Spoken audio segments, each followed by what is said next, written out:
পত্রিকায় বিজ্ঞাপন লাগামু নতুন ড্রাইভার লাই। আসসালামু আলাইকুম স্যার, আপনাকে নাকি একজন ড্রাইভার লাগবে, পত্রিকা দেখি আইছি। ওয়ালাইকুম আসসালাম। তোর নাম কি? আবুল কাসেম।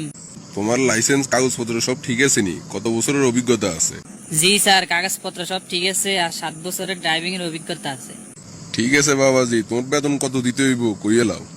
আগে আর ড্রাইভিংটা দেখেন, তারপর আপনার পছন্দ হইলে বিবেচনা করে আর বেতন ধরিয়েন। ঠিক আছে, তোর কথাবার্তা আর ভালো লাগছে, চলো আগে তোর ড্রাইভিংটা একটু দেখিলই। সইলবনি আর ড্রাইভিং মোটামুটি চলে। তোর বেতন কত হইলে তুমি খুশি হইবে? স্যার, আপনার তো আগে ড্রাইভার রাখছেন, বর্তমান পরিস্থিতি অনুযায়ী আপনি বিবেচনা করে যা ধরেন। থাকা খাওয়া আমার। আগের গাড়ি 17,000 টাকা বেতন দিতাম, তোমরও বরাবর দিব, সামনের বছরে আবার বাড়াই দিব। ঠিক আছে, আলহামদুলিল্লাহ, আর কোনো আপত্তি নেই। আরে কিল্লে খবর দিছে নিয়ে না আইবেলাই। কিরে তুই চাকরিতে জয়েন করলি, অন আলোগায় দেখা করে গেলি না? আপনার লগে দেখা করার কামটা কি? তোর আগে কোম্পানিতে যতক্ষণ চাকরি করছে বেগুন আর কাছে তেল বেচতো 80 টাকা করি, তুই তো অন আইলি না। যা যাইব কোম্পানি যাইব, তুই আর আই বামফার। আল্লাহ মাফ করক, আল্লাহ আরে এই হারাম না খাওয়াক। হালাল টেয়া দি নুন ভাত খামু, তবু হারাম টেয়া দি মাছ গুস্ত খাইতেন না। এরকম নীতি লই চললে জীবনে কিছু করতে ইতি ন। যদি জীবনে কিছু করতে চাস এই রাস্তায় আয়, তাহলে অল্পতে বাই গাড়ির মালিক হবি। আর আই তো কারো কাছে কইতাম না, তুই এত চিন্তা কর হরিকা। উপরের আল্লাহ তো সবকিছু দেখে, এখন বিজ্ঞানের লাই 100 হিসেব দিতে হইব। ওরে বা ওরে লেদা হলার বুঝ দেখছো নি? আরে এই 2 নম্বরের কামের প্রস্তাব বাদ দিয়েন না, যদি দেন তাহলে কোম্পানির কাছে কই দিম। অন নতুন নতুন তো বুঝো হরি না।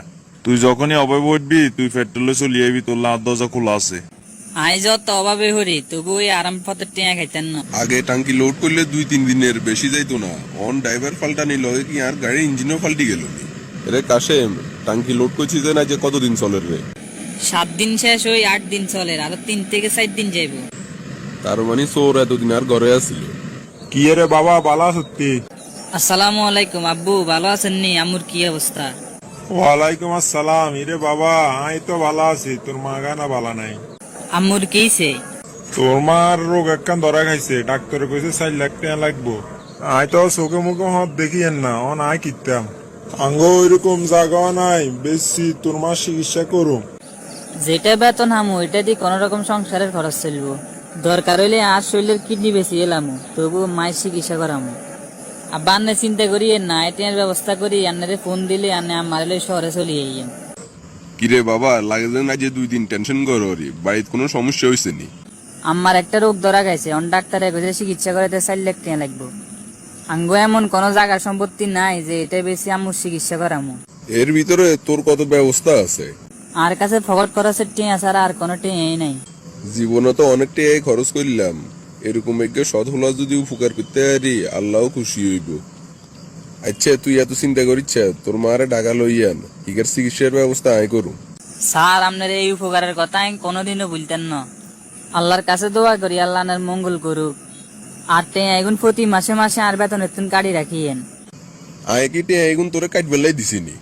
তোর মাছ জায়গা তার মা অসুস্থ হইলে আয় কি চিকিৎসা করাইতাম না? তুই এত কথা কইস না, তুই আগে তোর মারে ঢাকা আনার তাড়াতাড়ি ব্যবস্থা কর। ঠিক আছে, আয় বাবারে আজ যে ফোন করি কই রাম্মুরে ঢাকা লই এবেলাই।